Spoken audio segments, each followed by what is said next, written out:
This is the sixth section of the integration chapter, and this is how we do integration by parts.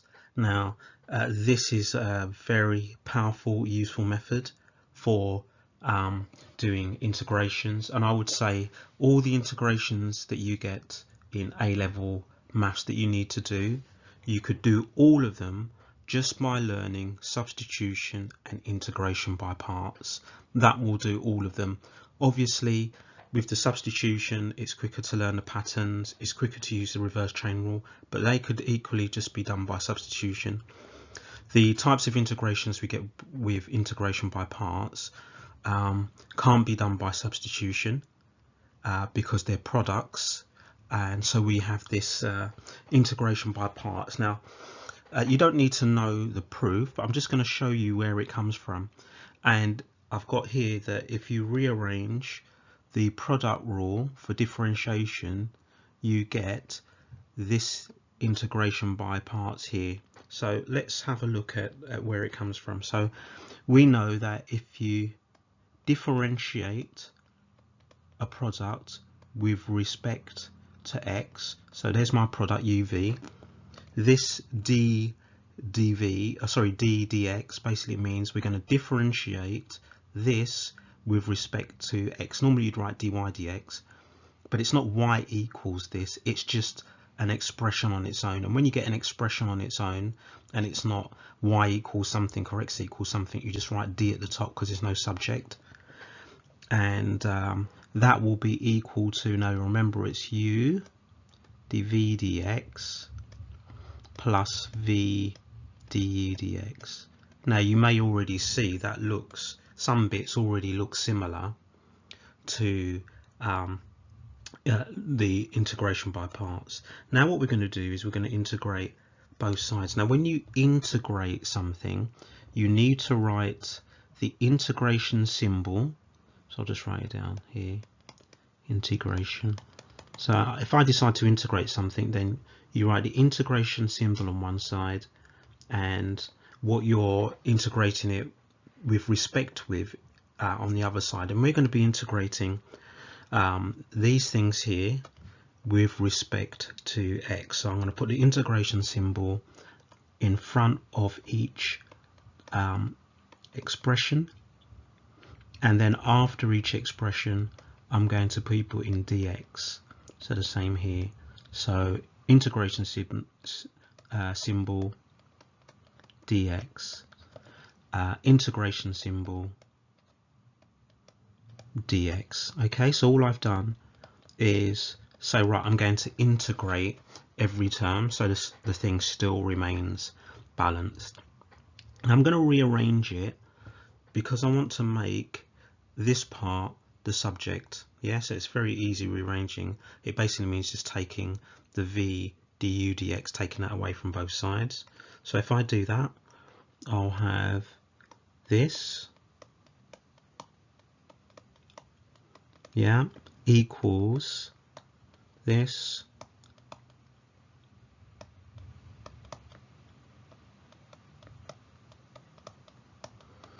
and it'll be minus this. So I've just rearranged it, so that's the first step. Now there is a little bit of cancelling out that can be done, because basically here what I've said is differentiate something with respect to x, and then this symbol and this symbol means integrate it with respect to x. So actually you could think of it like this, that this and this cancel out, and this cancel out. But basically saying differentiate something then integrate it. Well, that just cancels out.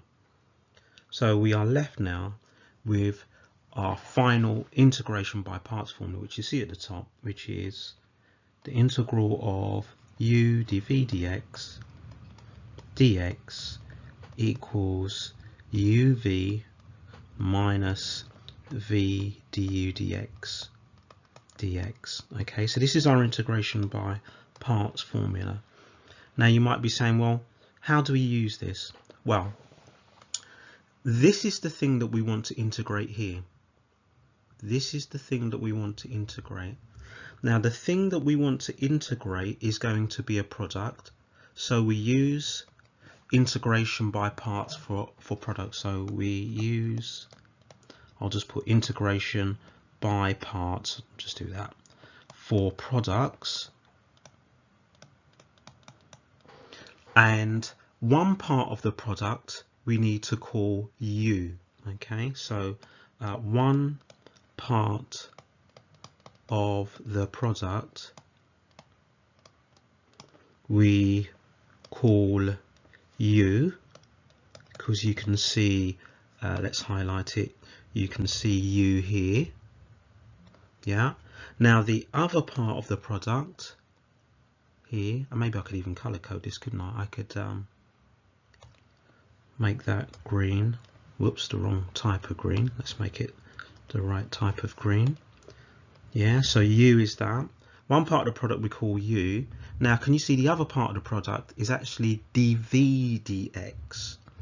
Okay, so let's write that down. So we call U. The other part of the product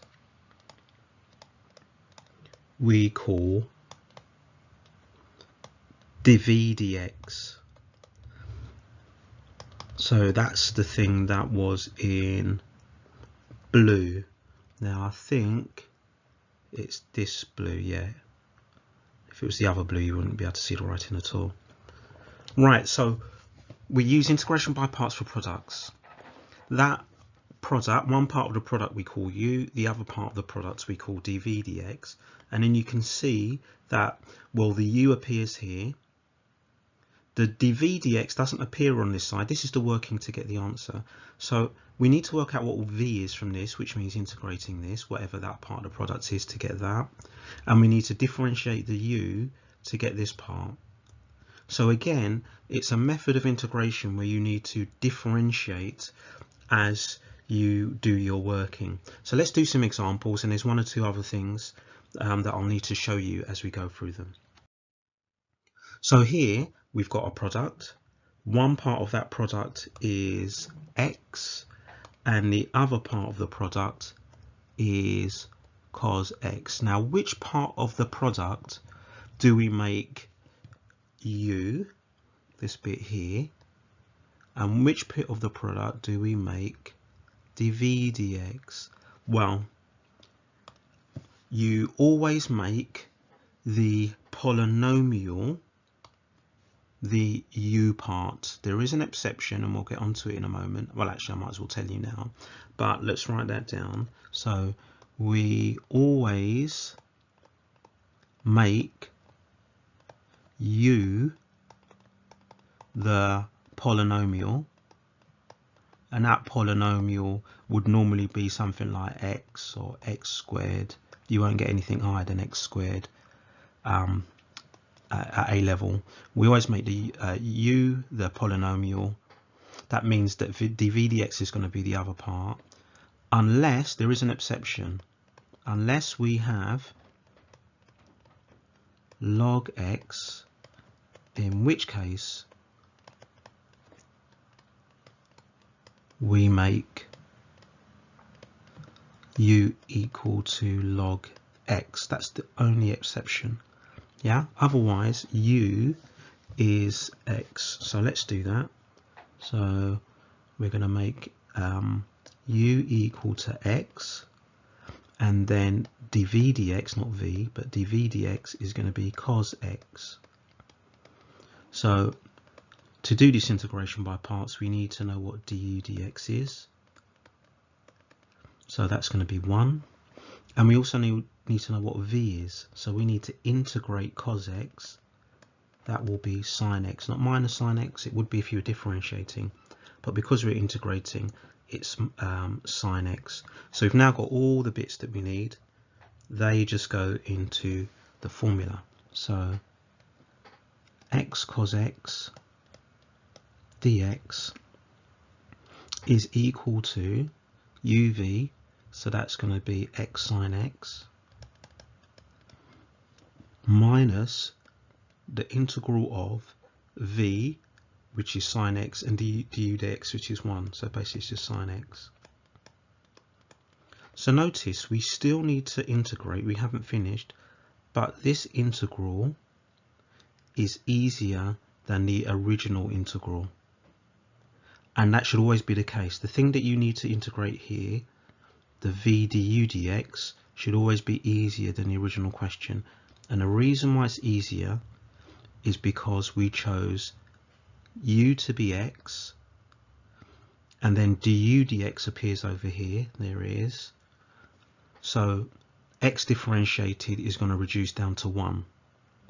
If it was 3x, it would reduce down to 3. So you just end up with a constant. So if you choose u to be x, it will reduce down to a constant over here. And so you're just going to have something times a constant, which you can easily integrate. If you don't choose them the right way around, you choose them the wrong way around, you're going to end up something over here which is more complicated than what you started with, and that's not going to be particularly helpful. So I still need to integrate, but all I need to do is to work out what sine x is. So x sine x minus the integral of sine x, which is cos x, plus c. So there we go, that's our final answer. That's done. Sometimes you might want to factorize your answer. In this case we don't need to, we'll just leave it like that. So there we go. Using integration by parts, we found our final answer. Right, next one. Okay, notice in this one we have x squared and log x. Now on the previous slide that we were looking at, we said that we would make u equal to the polynomial. Yeah, we've got a polynomial x squared, except where we have log x. So in this case, we make u equal to log x, not the polynomial, and you'll see why in a moment. So dv dx, the other part of the product, we make x squared. Now when we differentiate that, du dx, that becomes 1 over x. So 1 over x is going to be over here times by what v is. Now you'll see what will happen is that will help things reduce down. So now we integrate dv dx to get v, and that will be 1/3 x cubed. Now the integration we're going to have to do over here is going to be v times du dx. It's going to be these two times together, and you're going to see that that is going to cancel down a little bit with that to make the integration easier. That's why we choose the u to be log x. If we didn't do that, then it would not be an easy integration at the end. Anyway, let's substitute these in. So the integral of x squared log x dx is equal to uv, which is going to be 1/3 x cubed. So that's an x cubed. It doesn't look like a 3, does it? But it's meant to be a 3. 1/3 x cubed log x. So that's the uv part. That's done. We don't need to do anything with that. Subtract the integral of v du dx. That's 1/3 x cubed times by 1 over x dx. Now that's going to cancel down a bit, isn't it? So we'll leave this like this, 1/3 x cubed log x. Now we've got a constant of 1/3, so I'm going to bring that across. Always bring constants across, it makes things easier. And then x to the power 3 times 1 over x just leaves with x squared dx. So now we integrate x squared, so minus 1/3 times by the integration of x squared, which is 1/3 x cubed. Then we're going to have plus c, and then final answer 1/3 x cubed log x. Oh, I've missed an x out there. Log x minus 1/9 x cubed plus c. You could factorize it if you wanted to, but it's fine to leave it like that. Now here the polynomial is x squared, so we need to make u equal to x squared. and dv dx equal to e to the x. So that means differentiating the u part, so du dx is going to equal 2x, and v is going to equal e to the x. Now, when we do this one, the integral that we're going to have over here is v du dx. So we're going to have to integrate basically 2x times e to the x. Now, we're not going to be able to do that straight away. We're going to have to do integration by parts twice. When we had just x, yeah, we were able to do integration by parts once and we got the answer. This is when you don't have log x, by the way. Here we've got x squared here. I'm going to have to do integration by parts twice. Twice because I'm going to have to integrate u squared twice before it reduces down to a constant and I can get something that I can integrate. If we had questions, and we don't, where it was x cubed, we would have to do integration by parts 3 times, twice, thrice. I suppose, is that 3 times? Thrice? Well, I'll just put times 3. So I suppose in general you could say if you've got x to the power of n, you'd have to do integration by parts n times. And then we might be looking at finding some sort of general formula. Anyway, that's for further maths. Right, so let's see what we get when we substitute in. So the integral of x squared e to the x dx is uv, so that's x squared e to the x, minus the integral of v du dx, so that's 2x times e to the x. Now I'm going to put the 2 over here, 2x e to the x dx. Okay, I'll always bring the constants over, it just makes the working a bit easier. Now this integration over here, this bit, is going to require integration by parts to integrate. So when you do these types of questions, you really need to keep note of what you've done so far in your working, because it's easy to lose track. So now, and I'll probably do this in a different color, let me do it in red. I'm now just going to be integrating this. Yeah, I'm just going to be integrating that, and I need to do it by integration by parts. So I'm going to do it all in red so that you can see this is separate working, which is then going to go after the -2 once I've worked it out. So integration by parts again. So u equals x dv dx equals e to the x du dx equals 1. So now it's reduced down to 1.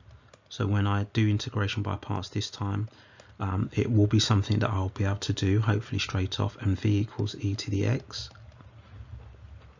So applying integration by parts, so the integration of x e to the x dx is equal to uv, so that's x e to the x, minus an integration of v du dx, so that's basically 1 times e to the x, there we go, which is that. So now I can integrate this by integration by, well, not by parts, but just integrating it, and that's easy to do. It's just e to the x. So I get x e to the x minus e to the x, and obviously it's going to be plus c. So this now goes after that -2. So now we're going to carry on from here. So when you do your working, you'll need to find some way of keeping it organized so you don't lose track of what you've done. So we had already worked out from the first time we did integration by parts, uv was this, x squared e to the x, minus 2 times. Now what did we get after we integrated? X e to the x minus e to the x, and then we'll put a plus c at the end here. Now let's expand the brackets and see if we can probably factorize it as well. X squared e to the x minus 2x e to the x minus, actually plus 2e to the x plus c. Every term has got e to the x in it, so you could factorize that out. But also notice that this is a quadratic here, isn't it, in terms of e to the x. I suppose you could even factorize it and make it a quadratic. There's no need to. It's absolutely fine to leave the answer in that form, but if you wanted to, easily factorized, and yeah, with e to the x outside the bracket, and then actually probably even factorize what's left as a quadratic, but we'll leave it there. So here we needed to do integration by parts twice. Now notice on the last example we had x squared, and it was x squared log x. We didn't need to do it twice because we made u log x. Yeah, that was the difference. So the most you're going to be asked to do integration by parts is twice. So you won't be asked to do it 3 times or thrice. You won't be asked to do it n times. At the very most, you'll be asked to do integration by parts twice. Right, now here we have some limits. Now we haven't dealt with limits yet. I'm going to show you what to do when we have limits. And I'll write it on the little diagram at the top. So if I have limits of a and b, like that, then here we just substitute in the limits as if we'd just done the integration, and we apply the limits here. Yeah, so I'll just go over that again. If the question has limits a and b like this, then the uv part, you just substitute in the limits as if you just done the integration into here, and then you apply the limits here. Yeah, so that's what we're going to do on this one. So well, our limits are 1 and 2, log x dx. Now what do we do here? There's nothing else, it's just log x. Well, the rule was that we always make u log x, which means that dv dx, well, it's just 1, because you could think of it as a product of 1 times log x, but we always make the u part log x unless we've got x squared. So du dx is going to be 1 over x, and phi, if we integrate 1, we'll get 1x or just x. So we'll plug that into the integration by parts formula. Remember, we've got limits, so it'll be uv, so it'll be x log x. Now we've got limits, so we're going to substitute in the limits 1 and 2, minus, and the thing we need to integrate is going to be v du dx. So that's going to be x times 1 over x dx, and the limits of 1 and 2. So obviously the part we've got here at the end is going to simplify. So x times 1 over x, well, it's just 1, isn't it? That makes it easy. So all we've just got to do is integrate 1. So if we integrate 1, we're going to get x. So now we have x log x between the limits 1 and 2 minus x between the limits 1 and 2. Now remember, there is no constant, because we've got a definite integral. So this will be 2. So this is for the first bit, 2 log 2 minus 1 log 1. Okay, so that's from the first bit, the uv part, minus 2 minus 1. Right, so we should be able to figure that out. Now log 1 is 0, so this part is, that part we can forget about. So all we're left with, and we can leave the answer exact, is 2 log 2, then you've got 2 minus 1, which is 1, and then minus 1. That's it. Or if we wanted to, remember, you could put that 2 as a power 2 squared minus 1, or you could write it as log 4 minus 1. Totally up to you. They're all equivalent, but remember, no plus c. So let's just highlight that. That one there is fine. Right, you should now be able to do exercise 11F on pages 309 to 310. I'm just going to add in here the integration by parts with limits. So you've got that on this page. So we'll do the limits in a different color.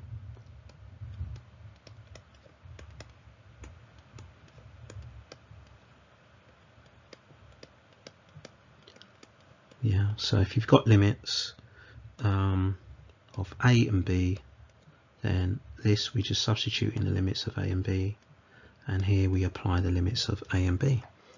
So there you go.